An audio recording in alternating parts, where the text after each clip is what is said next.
মানুষের মধ্যে এক ধরনের কি ধরনের গণতন্ত্রহীনতা, যেমন ক্ষমতাসীনরা তারা মানে আত্মস্থ করে ফেলেছে এক ধরনের স্বৈরতন্ত্র, তেমনি মানুষের মধ্যেও এক ধরনের গণতন্ত্রহীনতা একটি আভাস পাওয়া গেছে।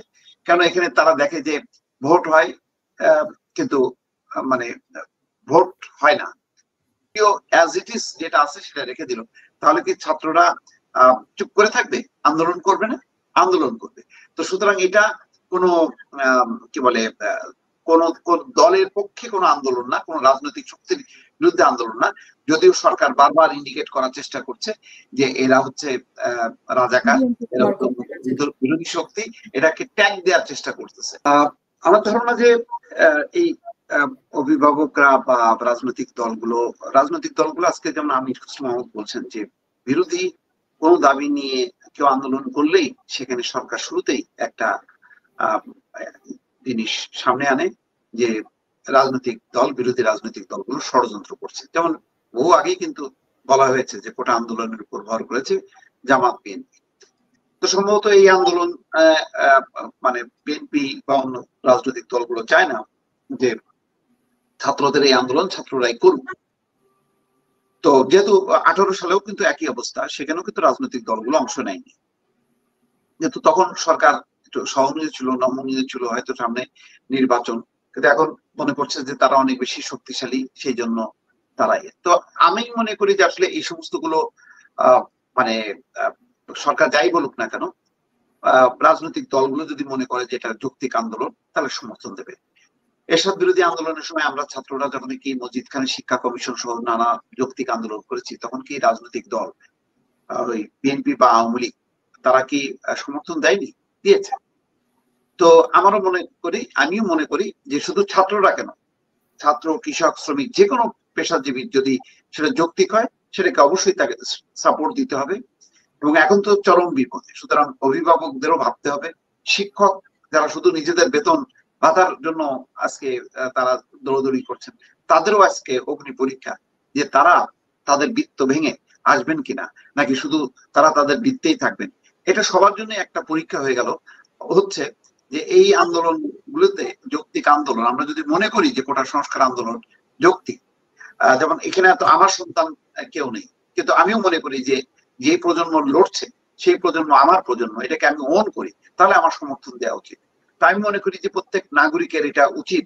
সেই সচেতন অবস্থাটা আসলে আমাদের বাংলাদেশে অনেক আগেই কিভাবে কিভাবে যেন ধ্বংস হয়ে গেছে। গত 15 বছরে গণতন্ত্রের চর্চা না থাকার কারণে মানুষের মধ্যে এক ধরনের কি ধরনের গণতন্ত্রহীনতা, যেমন ক্ষমতাসীনরা তারা মানে আত্মস্থ করে ফেলেছে এক ধরনের স্বৈরতন্ত্র, তেমনি মানুষের মধ্যেও এক ধরনের গণতন্ত্রহীনতা একটি আভাস পাওয়া গেছে। কেন এখানে তারা দেখে যে ভোট হয় কিন্তু মানে ভোট হয় না। তো এই পরিস্থিতিতে পুরো রাজনীতিবিহীন একটা যে আজকে সমাজ এবং রাষ্ট্র, সেটার খেসারত আমরা দিচ্ছি। তো এই অবস্থা, এইসব ঘটনা ছাত্ররা, তরুণরা হয়তো একটা ইস্যুতে তারা সামনে আসলেও আমি মনে করি যে সবার চোখ বা ঘুম ভাঙতে এই আন্দোলনটা যথেষ্ট সহায়তা করবে এবং এগিয়ে আসা উচিত। এইটা মনে রাখা উচিত, কোটা সংস্কার আন্দোলন শুধু ছাত্রদের না, এটা একটা প্রজন্মের। আজকে মনে করেন যারা আন্দোলন করছে তারা যদি আন্দোলন নাও করে, এই কোটার প্রয়োজনীয়তা বা সংস্কার কি 2 বছর পরে, 3 বছর পরে, 6 বছর পরে থাকবে না? যদি নাই থাকতো তাহলে তো 2018 সালে যেই আন্দোলনটা, সেই আন্দোলনের ধারাবাহিকতা আজকেও কেন 6 বছর পরে হচ্ছে? তার মানে এটার একটা যৌক্তিকতা আছে, এই যৌক্তিকতা থাকবে। এবং আজও কালও সে আওয়ামী লীগ ক্ষমতায় আসুক আর বিএনপি ক্ষমতায় আসুক, ধরে নিয়ে আমি তর্কের খাতিরে যে আজকে ক্ষমতার পরিবর্তন হলো, বিএনপি আসলো, বিএনপিও অ্যাজ ইট ইজ যেটা আছে সেটা রেখে দিল, তাহলে কি ছাত্ররা চুপ করে থাকবে, আন্দোলন করবে না? আন্দোলন করবে। তো সুতরাং এটা কোনো কি বলে কোন দলের পক্ষে কোনো আন্দোলন না, কোন রাজনৈতিক শক্তির বিরুদ্ধে আন্দোলন না। যদিও সরকার বারবার ইন্ডিকেট করার চেষ্টা করছে যে এরা হচ্ছে রাজাকার, এরা বিরোধী শক্তি, এটাকে ট্যাগ দেওয়ার চেষ্টা করতেছে। কিন্তু আমি মনে করি যে এটা কোনো ট্যাগ দিয়ে এটা লাভ নেই। এটা মুক্তি যে আন্দোলন, এটা অত্যন্ত যৌক্তিক যৌক্তিক আন্দোলনের কাছে নতি স্বীকার করেই প্রধানমন্ত্রী যিনি এখন ক্ষমতায় আছেন, উনি 18 সালে এটা বাতিল করতে বাধ্য হয়েছিলেন। যদিও তিনি বলছেন যে বিরক্ত হয়ে তিনি বাদ দিয়েছেন, কিন্তু এটা তো শপথ ভঙ্গ এক ধরনের। রাগ অনুরাগের বশবর্তী হয়ে তিনি কখনো এটা বলতে পারেন না। সুতরাং আমি মনে করি যে তখন যদি বিরক্ত হয়ে উনি বাদও দিয়ে থাকেন, তখনও কিন্তু দাবি ছিল সংস্কারের। এই যৌক্তিক সংস্কার আজ হোক কাল হোক এটা করতেই হবে।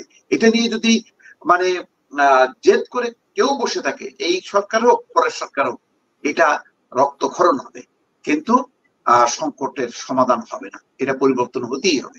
এই হচ্ছে আমার বক্তব্য। এবং আপনি যদি দেখেন যে মানে হাইকোর্ট কিন্তু অনেক কথা বলার পরেও তারা কিন্তু একটা নির্দেশনা দিয়েছে যে সরকার চাইলে পারে, অর্থাৎ সরকার একটা নির্বাহী আদেশের মাধ্যমে বা একটা কমিশনের মাধ্যমে, যেভাবে হোক আইনের মাধ্যমে এটার একটা স্থায়ী বন্দোবস্ত করতে হবে।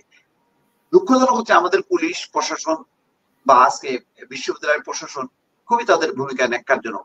ঘন্টার পর ঘন্টা ধরে যখন কি নৈরাজ্য চলছিল, তখন পুলিশও আসলো না ঠেকাতে, আর আসলো না। কেননা এটা হতে দেয়া হলো যে কোটার পক্ষে যারা আন্দোলন করছে তাদেরকে হটাতে হবে। সুতরাং সেই কারণে পুলিশ বা বিশ্ববিদ্যালয় প্রশাসন ইন করলো না। ইন করলে তো তাদের একটা অবস্থান নিতে হবে। সেই অবস্থানটা কি? তাদের একটা মাঝামাঝি নিতে হবে, বলতে হবে তুমি তোমার আন্দোলন করো, তুমি তোমাদের আন্দোলন করো। কিন্তু এটা তারা কৌশলে অ্যাভয়েড করে গেছে। যখন তারা দেখেছে যে না, হেলমেট বাহিনীর হাতে যখন কি শেষ পর্যন্ত তারা থাকতে পারলো না নিরস্ত্র শিক্ষার্থীরা, তারপরে কিন্তু এখন তারা তৎপর হয়েছে। এখন বলছে যে না, যথেষ্ট হয়েছে, এখন আর না। এখন সত্যি সত্যি কি আর না এই পর্যন্ত থাকবে? আমরা আজকে রাতটা যদি অতিবাহিত হয়, তারপরে আমরা পুরো চিত্রটা বুঝতে পারবো। আমার বক্তব্য এইটুকু। হাসিনা, আমি একটু দুজন